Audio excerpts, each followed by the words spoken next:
So, you open Google Chrome on your phone, you're rushing to buy tickets to a concert that all your friends are going to. Picture yourself now, crowd surfing to the front, being invited onto the stage, backstage the world tour, and before you know it, you're dancing in Tokyo.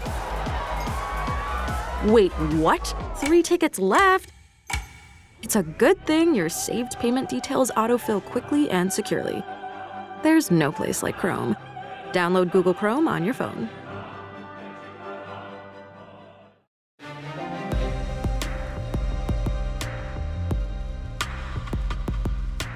Whether you thrived on the field or begged your parents to let you quit, many of us played a sport growing up. And that's still true for more than 55% of kids between the ages 12 and 17, according to the CDC. And while this rate of participation between boys and girls is almost equal, journalist Christine Yu noticed that studies on athlete performance often favors one gender. And as I talked more to athletes and researchers and experts in the field, I really realized how little we know about female physiology as a whole. And I really wanted to know why. Like it was so confusing to me because this wasn't very long ago. It was like probably 2017, 2018 or something like that. Yu is an award-winning journalist and author of Up to Speed, the groundbreaking science of women athletes. Her book questions why there's a gap in the medical study of female athletes. Even though there's a lot of overlap in the health of men and women, Yu says factors such as the female menstrual cycle make a big difference in how women develop and function. For example, their body performance changes when there's an influx of hormones like estrogen and progesterone. Because of those fluctuating levels of hormones, there might be periods of time in which theoretically, you might be more primed to put on muscle if you're doing strength training. There might be periods of time, because estrogen always kind of also makes you kind of energetic in a way too, where you feel better when you're working out. There might be times where your body metabolizes carbohydrates or fat differently, and that could potentially affect, again, how you feel depending on the type of exercise that you're doing. Sound complicated? It is, which is why you couldn't believe the lack of data on women's bodies. And this issue isn't confined to just sports medicine. Dr. Nisa Goldberg is a cardiologist and clinical professor of medicine at New York University Grossman School of Medicine. She says that much of the public's knowledge on heart health is based on studies of men. First of all, men were making most of the decisions for most of the research projects. But also, when they would do laboratory studies using rats, they would only use male rats because they would say that they were concerned about the influence that different hormonal changes would have on the research. Well, that's the point. We need to know this information. Otherwise, we're leaving good health care away from 50% of the population. Yu adds that this approach is still upheld by some scientists. When I asked researchers, why aren't you studying women? Like, what's going on here? Most often the answer is that it's because of the menstrual cycle, right? Because as scientists, they want to eliminate any possible variable, right? They're interested in finding, does Y affect X and does that lead to Z, right? And so they need to get rid of anything that could potentially muddy the waters. Fluctuating hormones is something that muddies the waters, right? So like it's just easier to study men because you don't have that same hormonal interference. If they did study women, it would be more expensive, take more time. They have to like test and, account for where they are in the cycle and how that might affect this. So it's just easier to not include women. This lack of study around women means that many of the recommendations in place today don't factor in how their bodies respond differently to men's. One prime example are the signs of a heart attack. If you immediately think of chest pain or discomfort in the neck or jaw, you're only thinking of the typical signs in men. While women can also have these feelings, they have a much longer list of symptoms. They feel so short of breath, like they've run a marathon, but they haven't really moved at all. They could faint and collapse. The chest discomfort, there's a real thought that the chest discomfort has to occur on the left side, but it can occur anywhere above the waist. And sometimes people have it lower down in their chest. So they easily mistake it as a stomach ailment and try taking antacids or something. But possibly the biggest difference is that Goldberg says women feel mild symptoms about 6 weeks before they have a heart attack. Goldberg has been recognized as a pioneer of women's heart health for decades. She noticed early on in her career that more often than not, women weren't being heard. I remember when I was in my first job, I was asked to do a stress test on a woman who worked at my hospital. She told me the story that she had been to 5 doctors and was told a range of things like, you're stressed out, you need to relax. One gave her a prescription for Valium, another one told her to go on vacation.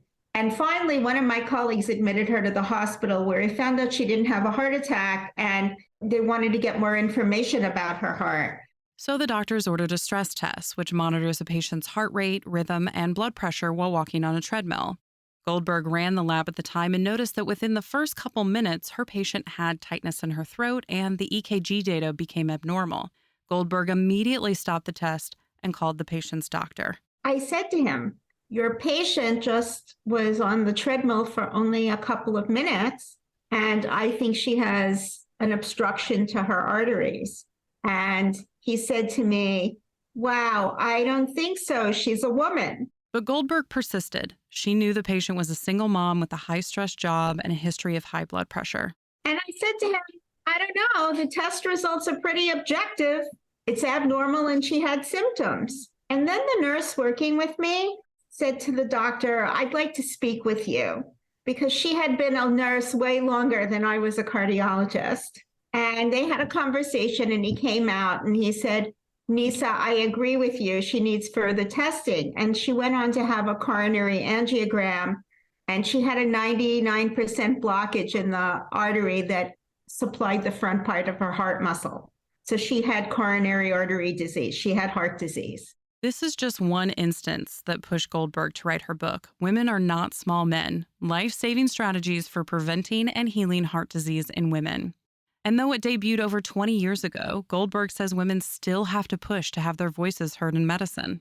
Like the patient, sometimes my voice wasn't being heard at work. And we still continue to have to get people to hear your voice, because women do sound different than men. So when I entitled my book, Women Are Not Small Men, it's because I wanted to call attention that women weren't men at all. And they shouldn't be treated less well than men in the healthcare system. And we need health equity, and we continue to have to raise our voices to make sure women get the healthcare they deserve. Yu adds that this isn't just a problem for adults. This one-sided research appears in many stages in life, even during puberty. So as boys develop and they go through their growth spurt, they get a huge boost of testosterone, right? So that means that they emerge from puberty taller, stronger, more powerful, because they're putting on muscle mass. And that kind of becomes the norm and like what we expect kids and how they develop. It's almost like a stepwise, like linear path up. Like you grow, you get stronger, you get faster, because that's what we see in boys. Whereas when we see in girls, it doesn't quite look like that. Again, because yes, their bodies are growing in height, but we're also adjusting to like widening hips and growing breasts, and our different hormones are fluctuating in different ways. Meaning that their athletic progression looks much different than boys. Instead of a straight path, girls' performance dips and changes throughout their teen years. And so we then think that there's something wrong with the way that teenage girls are progressing athletically. If their progress stalls, like they must be doing something wrong. They need to double down or they need to lose weight, right? Like that's a big one. And so we do a disservice to girls, I think, when we just keep them or think about them in terms of only this one standard. Without proper research, women are left in the dark about their own health risks. Yu says new studies show that girls are more likely to suffer from overuse injuries, burnout, and major injuries like ACL tears. But are these increased risks due to the female body or a lack of preventative research? I think part of that is due to the fact that we don't understand girls' physiology really well. And we also don't really understand what's appropriate for those bodies that are still maturing, right? Because if you think about it, that maturational phase, it's almost like you're blowing glass, right? And you have this like almost molten form that you're trying to get into this adult form. But while you're still blowing and molding it, it's really pliable and fragile and vulnerable, right?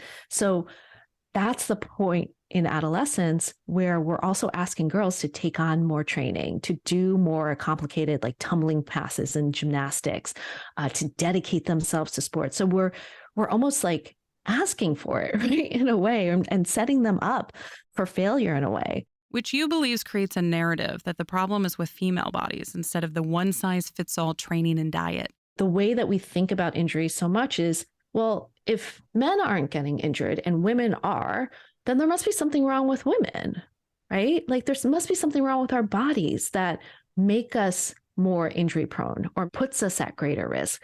And 100%, right? There are those anatomical differences. There are those sex-based differences. There are things that may potentially make us more injury prone or like put us at greater risk. But what we haven't really considered is the actual environment around us in which we are actually functioning in. As more and more studies are coming out about female health, Goldberg says we're finally able to start customizing healthcare to women's needs. It has to be a mindset in the healthcare system that first, no two patients are alike, and you can't assume that men and women are alike. It's not just about high cholesterol, diabetes, cigarette smoking, lack of exercise, and obesity. In women, we've learned that risk factors that occur during pregnancy, such as preeclampsia, preterm birth, hypertension during pregnancy, or even gestational diabetes can influence that woman's risk for heart disease later on in life. She believes healthcare needs to broaden its scope to risk factors, even outside of heart health. That will drive women to their doctors so that they can stay ahead of the threats and diseases. Goldberg says she's recently seen a greater effort being made to include women in research, but it's been a slow process to get to this point, and the work isn't done. It's really interesting. I was at a medical conference recently, and they had a panel on women and heart disease. It's interesting that they kind of used a variation of the title of my book, and you can consider that flattering. But on the other hand, I found it disappointing that we're still talking about this. Even with this slow progress, female patients need to continue to educate and advocate for themselves to make sure they're being seen as an individual. Yu's book, Up to Speed, is available now. You can find more information about Christine Yu and Dr. Nisa Goldberg on our website, radiohealthjournal.org. Our writer-producer is Kristen Farah. Our executive producer is Amira Zaveri. I'm Elizabeth Westfield.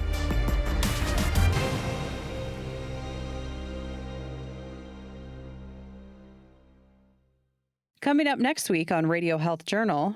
You have brain fog or fatigue, we're going to give you some ADHD medication.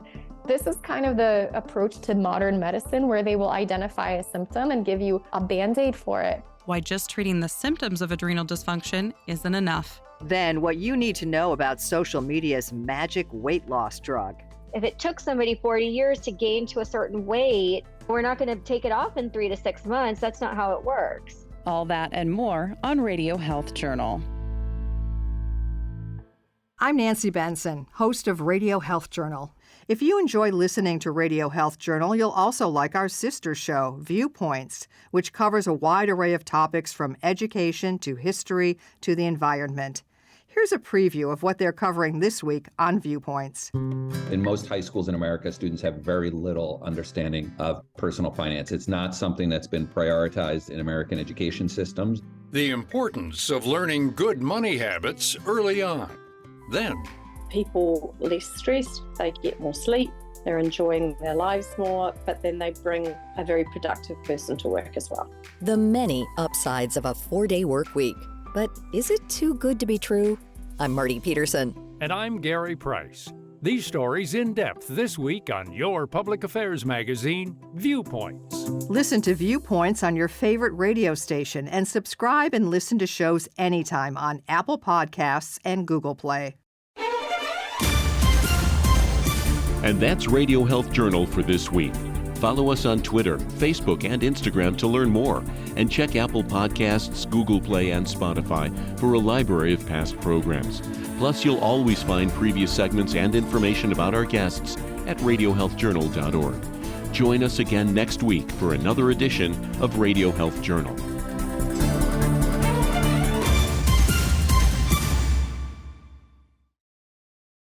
When you save on auto insurance for driving safe with USAA Safe Pilot, you'll feel like a big deal, even in a traffic jam. Save up to 30% with USAA Safe Pilot. Restrictions apply.